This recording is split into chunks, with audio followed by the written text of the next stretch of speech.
Good morning, everyone. I'm Kevin Allen, and I'm joined by my podcast partner, former NHL defenseman Tom Laidlaw, who played for many years with the New York Rangers and Los Angeles Kings. And this is the Laidlaw and Allen podcast. We come to you twice a week to talk all things hockey. Although over the last 3 weeks, Tom, we've mostly talked about the virus. And my question for you today, there's been a lot of discussion about whether or not the CDC is going to recommend that we wear masks, even though they said before we didn't need to wear a mask.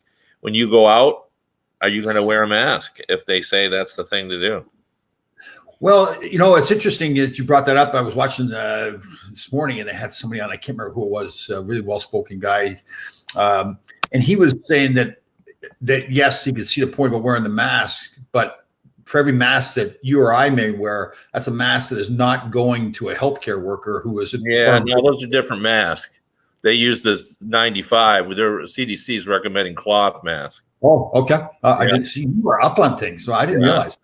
Yeah, no, they've made that point that, they don't want you to wear the same mask. Although saying that, I mean, your point is still well taken, because if everyone, if they say wear a mask, are people going to just not pay attention to that and try to get whatever mask they can get, including the more specific medically oriented mask instead of the, cloth mask? And is the mask to protect yourself if you're wearing it, or to stop spreading it to other people?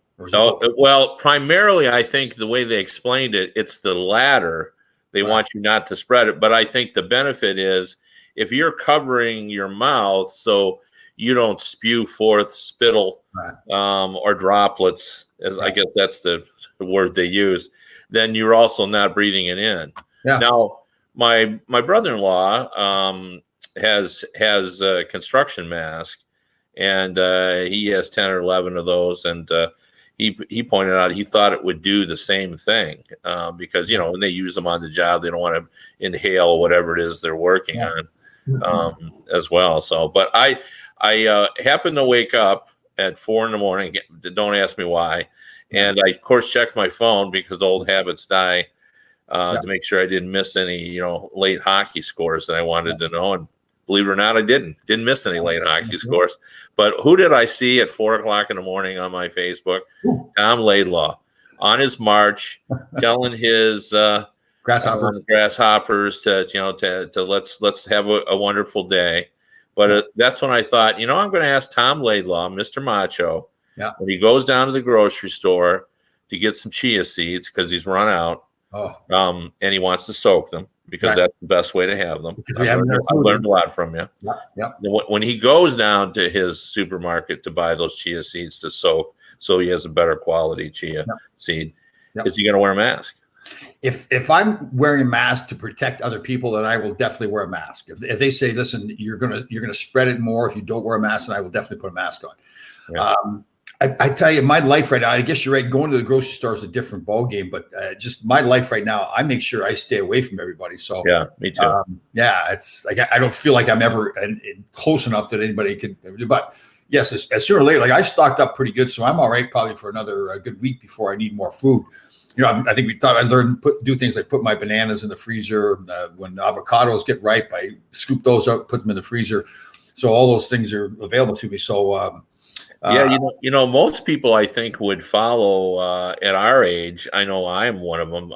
I'm following the stock market. My future, my retirement is all sort of tied up in there. But I'm sure you're paying attention to the price of avocados, because I've read that they've gone up, skyrocketed. Yes, avocados, ginger as well. Ginger is another thing that I think is excellent for you, and that price I expect will go up as well. Turmeric's the same thing, all those foods. Yeah. I mean, the availability of it too. I mean, I guess as I'm looking ahead, they keep saying that we're another probably 2 weeks away from the apex where it's really going to be at its worst.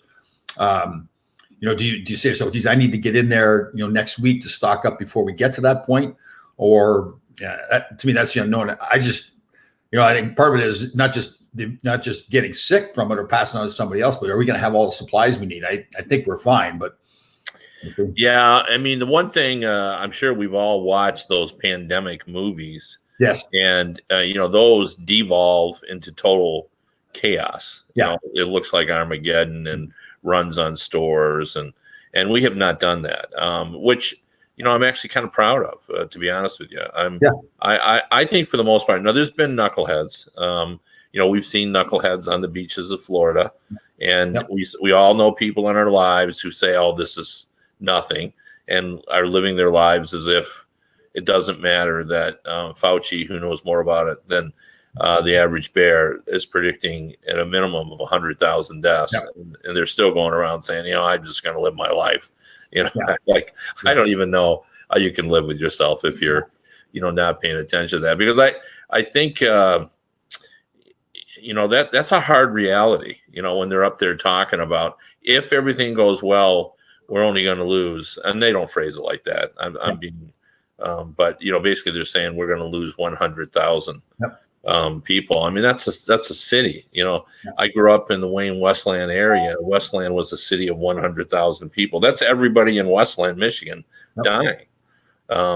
That's pretty amazing. So hope everyone takes heed from that. I want to move off the virus because I have some topics I want to discuss. But because I think today shows you get time on your hands. These are good stuff you came up with today. Yeah, no, I kind of like it. I want to talk about that. First, I want to talk though about the survey before I get into those questions that I have for you. And of course, we have the annual Players Association survey, which is always one of my favorite things because I love to find out how players view everything, and it's always fun. And the question of Crosby versus McDavid, which is one I think media members we like.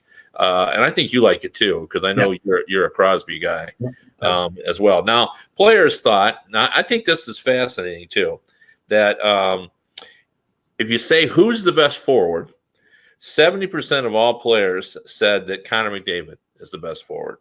But when you ask them who's the most complete player, it's Sidney Crosby. And then if you ask him who the MVP is this season, they say it's Leon Draisaitl. So they have parsed that pretty well, I think. It's kind of like what I do, and people say it's a cop-out, but it's how I feel when I'm asked who the greatest player of all time is. And what I say is that Bobby Orr was the most dynamic player I've ever seen. Mario Lemieux was the best goal scorer I ever saw. And Wayne Gretzky was the most creative player I ever saw. And Gordie Howe was just the best all-around package that I saw. And, people say, well, that's just a cop-out. But that's how I actually feel. I mean, that's a good point. I mean, I wish I could say, I mean, if you press me and I had to pick one, well, I grew up in Michigan. Gordie's my guy, But, to be honest, I covered, Wayne Gretzky throughout his career. I like him a lot. Mario Lemieux treated me well. It's just hard for me to pick it. I mean, it's really a 1A, 1B, 1C, 1D, and the same thing on Connor McDavid. Cool. Like, do you believe Crosby is the best all-around player? Yes, I do. I just think that what I like about him so much is how he's evolved, and I expect Connor McDavid to do the same thing. Like, there's still things Connor McDavid needs to work on a little bit. Is he a good enough defensive player? Has he learned to lead the way Sidney Crosby has? That's one of the things when you watch games with Sidney Crosby, it doesn't matter who they put on his line with them. I think it's almost like they're saying, can we put anybody there and he's going to help them be a better player, right? He just doesn't go out and play his game. He brings other people along with him. So there's a lot of things about Sidney Crosby I just think are, I so much I talk about Patrice Bergeron and up in Boston, because of that, the ability to not just concentrate on getting points in each game. He's concentrating on helping whatever he has to do to help his team win that particular game. And I think that's the way Sidney Crosby is as well. And Connor McDavid, not that he isn't there, but he isn't that complete package yet. The one disagreement I have there, and I know Leon Draisaitl is one heck of a hockey player, and I know he's having a great year point-wise. I just don't put him in that category with Crosby and McDavid yet. I just don't think he's that complete a player yet. And I know he's all the points he's getting, but I just don't see him being that good a player yet. Well, I agree with you. I don't think you can even compare him because, I mean, I think it's Sid as well, the best, all-around player, the best forward, whatever you want to call it. But I do think Connor McDavid is the most dynamic and most entertaining player. No question. Yeah. I mean, I just enjoy turning on the Oilers games just to see him fly up ice. I love, I have the need for speed. Yes. I like speed in my hockey. I want my guys at Mach 3 when they hit the blue line on the offensive break-ins. And so I just really enjoy that. But saying all that, I don't know how anyone could not say that Crosby, with all that he's done, and he still he challenges himself. Yes. Every year. And like I said to him, he at the last All-Star game where he was the MVP, I realized he had a chance to do it.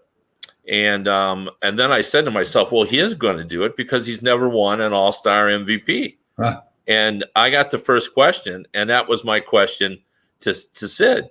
Did you think about that? Yeah. And he said he did. Oh, sure. He said that he had seen the list on the scoreboard of the potential MVPs, and he was on it. Oh. And he did indeed think about it. Well, it reminded me of Gretzky, because when Gretzky played, and you know this, you played with him, you were a teammate. When Gretzky had 4 goals, he wanted 5. Yeah. And when he had 5, he wanted 6. Yeah. And when he had 4 points, he wanted more. Yeah. And I think that's Crosby. I think he pushes himself. He works at his game, and he's not as of all the superstars that the 4 I mentioned. Even you can add Rocket Richard into that mix. Mm-hmm. Of all those players, don't you think Sid is probably the least dynamic of that group? Yeah, totally. Like you gotta appreciate what he does, and you got to really sort of follow him to understand. Like I find it comical that people say that he's not a good defensive player. He really should be in the Selke Trophy. Absolutely. Like every year he should be in it. Absolutely. Yeah. I'll tell you actually kind of a funny story.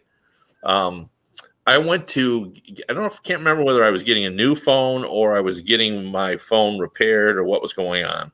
But I went into my local dealer, and we got making small talk with the guy who was fixing my phone, a guy in his 20s. And, I live in Michigan. And the guy said, he asked me what I did. And I said, well, I'm a journalist. And then what sport? And then finally gets down to hockey. Turns out this guy was a huge hockey fan. Right. So he said, so you must hate Sidney Crosby, right? I goes, well, actually, no. I've known him since he was 16 years old. Yeah. And I like him a lot. I think he's a great player, but I like him even better as a person. I like that. Turns out this guy was a huge Alex Ovechkin fan. Oh. And he just started to talk to me about how Ovechkin was a much better player and all that. Well, I said, well, I'm going to have to agree to disagree. I mean, I have great admiration for Ovechkin as well, but given if I had to take one, I would take the center. Yeah. And at that point, Alex Ovechkin had not won a Stanley Cup. And the whole tenor of our conversation and my phone experience changed after that. Like this guy who had been so helpful and everything, just got quiet and didn't give me any information on what it was going on or how long it was going to take, and just walked in the back room. And it was just all based on the fact that in Detroit, going back to 2008 and 2009, they dislike Crosby. Whether he didn't shake Lidstrom's hand, that had something to do with it, but it was beyond that as well. So Mark's asking, why does everybody hate Sidney Crosby so much? That's a great question. I think everybody hates Sidney Crosby because he's so good. Yeah, Tom, that's exactly right. Because there's no reason. Yeah. People say the one complaint I've heard is, well, he's whiny.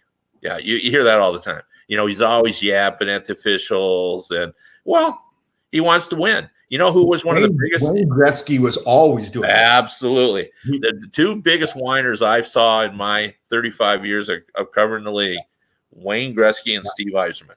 Yes. Now, what do we know about those 2 players? Great 2 of the most revered players in the league. And, there was an article. There used to be a magazine called Hockey Digest. I don't know. Maybe it's still around. But when I was a kid, you always read that. And even in college, you get it. And they had a story one time of the players that officials hate. and Right. who's number one on their list was Steve Eisman. Oh, is that right? I didn't know. Oh that. yeah, they just because he was constantly complaining Yeah. about. But it's with a purpose, though, too, right? Because For sure. I remember a couple of times with Wayne when I first started playing with him, and he was all over the referees, and I kind of felt like I had to go over to him and say, "Wayne, let's settle it down a little bit." And he was very nice the way he handled it. But he says, "No, Tommy, there's a purpose to this. Like he knew what he was doing. He was Sure. mad, but he was also under control, and he was trying to get, even if he knew he wasn't necessarily right, he was trying to gain an edge. So maybe next time, because if you're a human being, you're a referee, and Wayne Gretzky is mad at you.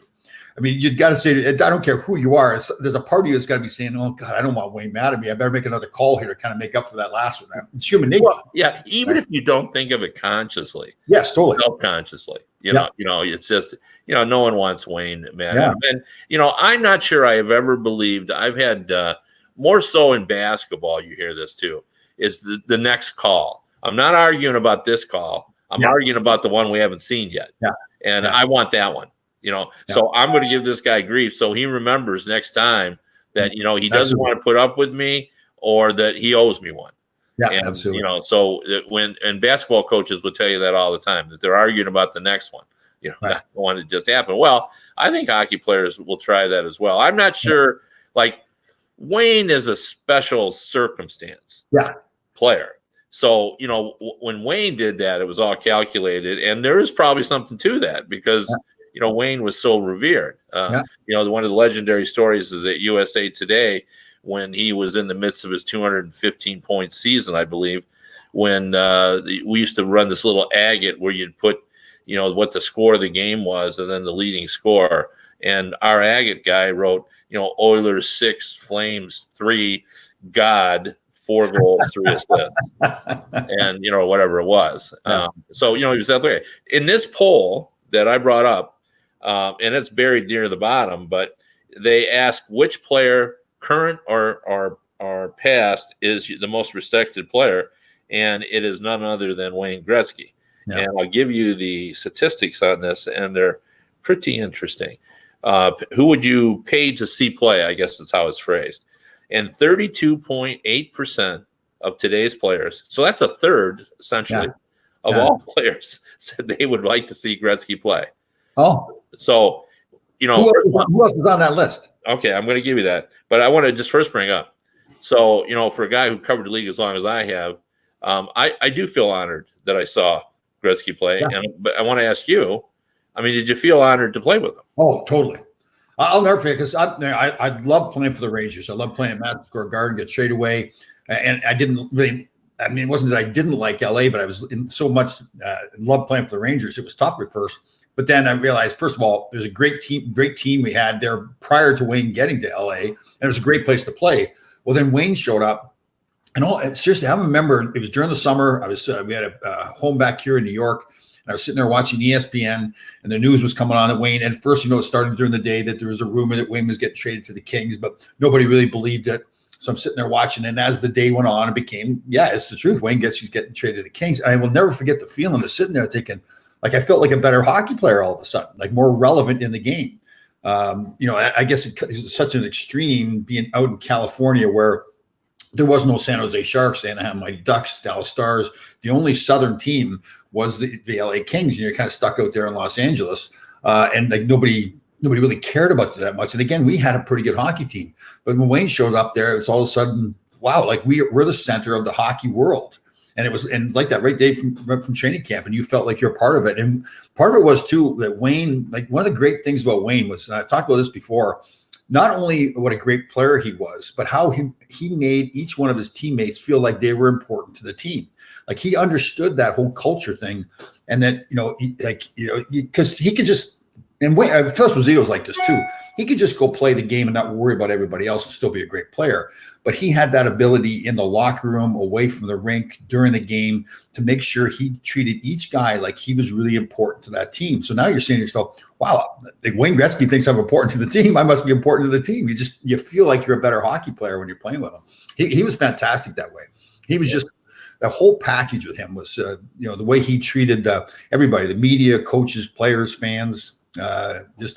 He knew what he wanted to do. Well, and I think that speaks to what his greatness as well. Not only did he have the weight of being Wayne Gretzky, but he was carrying the league. Like nobody wanted to talk about that. But when he moved to the United States, suddenly there was a player that you could put on television commercials. Yeah. Prior to that, we did not have hockey players on national. Yep. And today you look at it, you see Marty Brodeurs on Thrifty, and I saw Patrick Maroon was on something recently, and I thought, wow, the has really changed. But and you put it you were right on. Like, not only could he dominate on the ice, but he was such a gracious person who understood his importance and what he needed to do to sell the game. And Wayne would tell you that it was his father that instilled that in him. And to be honest, he wasn't the first big time player today. Gordie Howe was very similar as well. He understood that he was Gordie Howe and he needed to do what he needed to do. I mean, in the 1980s, early on, Wayne Gretzky had to hold a press conference every time he came into a city because everybody wanted a piece of him. Everybody wanted to write about this young kid who was dominating the game like no other. So, but anyway, going back to this poll, who do you think was second, Tom? Second, the players today who they would want to watch, they would pay. Right. To play. Oh, man. It's only 15.4% is the second one here. I'm going to go with Bobby Orr then. Yeah, that's who it is. Yeah, okay. Bobby Orr. That's a good guess. Third? Well, see, they're going back. Then they got to be Mario then. Yeah, it is. 9.5%. Fourth. Who else would be? Would they go to Gordie Howe? I'm going to go Gordie Howe. Well, Gordie should be on here, but he's not. It's actually Connor McDavid. So they went current on the fourth player. Then they don't give you any more. That's interesting though that the current players went way back to Bobby Orr too. I mean, that's like. Yeah, but if you're going to go to Orr, don't you got to go to Howe? With the age of these guys, I just don't know if they would.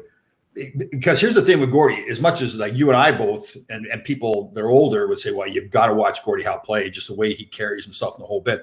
But he really wasn't, like you said, a dynamic guy like Bobby Orr was. Right? He's not a dynamic guy like Connor McDavid is. He's more that. That's true. Yeah, no, I mean, I guess so. I guess we're talking, I would argue that he was entertaining. But I think what makes everybody on this one of our really intelligent listeners here too. Ron Greshner writing in that he wanted to watch. Yeah, I'm sure people want to watch Ronnie Greshner too. Did Laidlaw? Did Gretzky call you Tommy? Yeah, he did. Yeah, Tommy. Yeah. I could just see that. I could see that. Yeah. Anyway, a couple other things I wanted to bring up on this. Oh no. What? Hold on a second. Oh, I thought I lost it. Okay, but I'm back. A couple other things I want to bring up on this poll. This is really funny. Brad Marchand was number one for the worst trash talker and the best trash talker. Oh, and this is my theory on why that happens. Because there's two camps in hockey when you talk to players. There's one camp that are totally entertained by trash talking.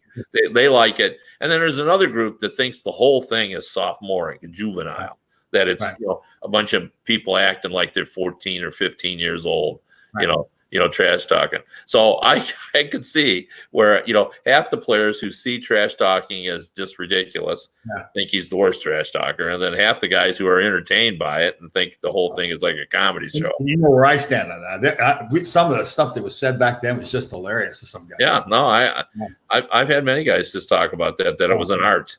God. And it was fun too, it's like even with the referees and the linesmen going back and forth, you got to know all these guys. And some guys you just hated, so it's a constant battle. Other guys you kind of got along with, so it was like more of a fun thing. I'll never forget we were in LA and Kenny Baumgartner came up and he was just he was an animal back there fighting everybody. And Garth Butcher was playing for Vancouver. And Kenny Baumgartner had gotten pneumonia or something. I think he was pretty sick for a while. And everybody, I guess, knew about it. And Bomber's back playing now, and we're playing against Vancouver. And he and Garth Butcher would go at it all the time. And Butcher was he was game. He wouldn't back down from anybody, but he wasn't a heavyweight like Kenny Baumgartner was. I'll never forget. He said right in front of the both benches, he said to Kenny Baumgartner, he says, "Only you would be dumb enough to get sick, only you would be dumb enough to get pneumonia living in Southern California." But I probably didn't do it justice. But the way he said it was just like, the setting and everything. And Barmer was pretty good, but he was one of those things where he didn't have a comeback at all. So. Yeah. I know myself. I told the story before. John McClain was pretty good. He was one of those guys that didn't do it all the time. And I was out in LA, so late in my career, and he was. It must have been pretty late in his career as well. And we were going back and forth at it. And I said to him, "Who did you suck up to?" I think he had the C on his sweater. I said, "Who did you suck up to get that C on your sweater?" And there's a bunch of guys around listening to us go back and forth. And he looks at me, and goes, "Who'd you suck up to still be playing in the National Hockey League?" So I thought I'd really got him with his great line, but he gave it back to me pretty good. So he was good at it. There was a question about whether players would want to see them showcase their personalities more. And, to me, even though the question wasn't speaking to that, I always contrast it to the NBA, right, where the NBA goes out of their way to sort of push forward the personalities of the players. And to me, it's very effective. Yep. Like I know from being in the journalism world, you put Steph Curry's name in a headline, or LeBron or Durant. Yep. You put them name in a headline, people will read that story because those are personalities. And the thought would be that you could grow the game more if we pushed forward and we knew more about Connor McDavid. If Connor McDavid would talk about things other than hockey. But that's really not hockey players' personalities. That's what I argue. But and even this season where there's been maybe 5, 6, 7 times where guys are shooting the puck between their legs or picking the puck up behind the net on their stick and scooping it into the net. And I think when it first started to happen, they're kind of like, "Oh, okay, that's not going to happen again." Well, now it's happened a lot more, and it seems like it's something that's more that people are embracing. The old guys like me are like, "No, you don't do that stuff. It's hot doggy. You don't act like that." Yeah. But you're right. I mean, those days are gone. I mean, it's these are young kids now. They're very talented. They see that that they can benefit, that they can help the game, and they can benefit themselves by making these plays. If you're a coach, I think they're still saying, "All right, but you better score the goal. If you got an opportunity and you do that, you better score." There's been some times where guys have actually been very creative and they had to make a move like that and score, so it worked out well for them. But Yeah, and then I think this is good. I'm not going to make you guess, but Keith Yandel was judged to be the funniest guy. And, I've interviewed many times. And not only is he funny, but he's highly intelligent. And he can speak on all manner of topics. Right. But he is very funny, and in it too. So and it's interesting to me that players know that, just like they all know Joe Pavelski is the best golfer. Like everybody knows that Pavelski's a scratch, player. It just sort of kind of gets around. We didn't know that, but I guess social media has changed all that because we didn't know the other players on the teams that much. I mean, once you played for a while, you're playing against them, the guys get traded, then you do. But just from playing against the guy, you just really didn't know that much about him.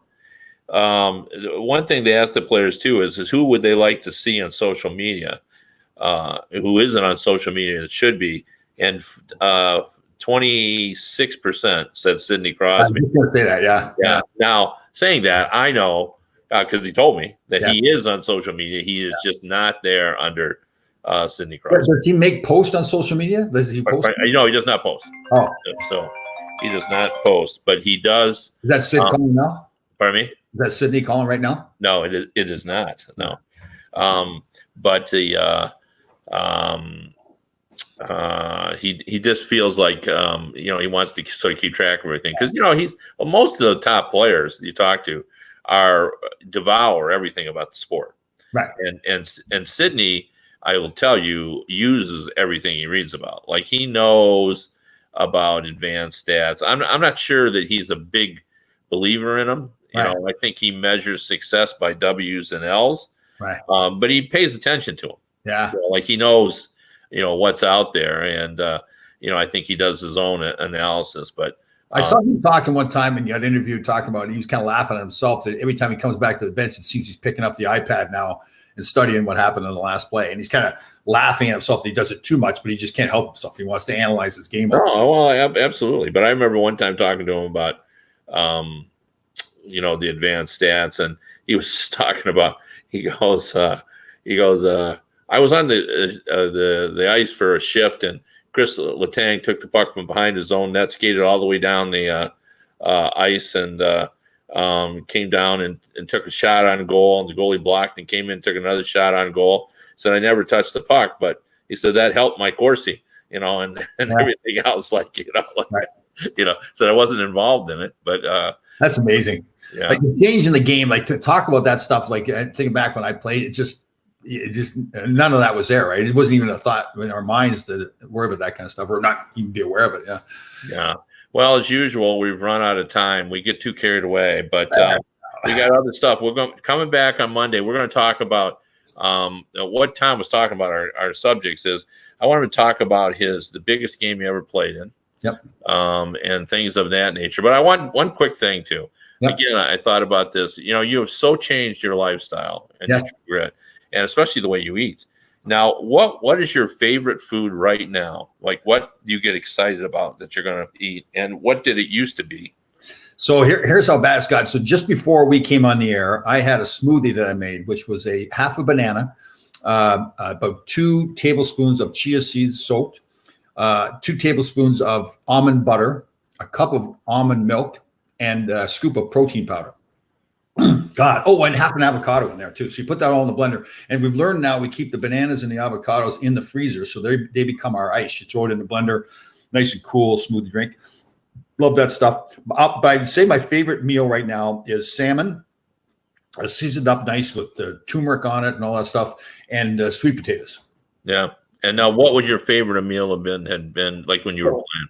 So I would have a thing where I knew how bad it was for me, but just like clockwork, like once a month, I would get the smell of Kentucky Fried Chicken in my head, and I would want a bucket of Kentucky Fried Chicken. Now, when I went and got Kentucky Fried Chicken, I just didn't go get a 3-piece meal.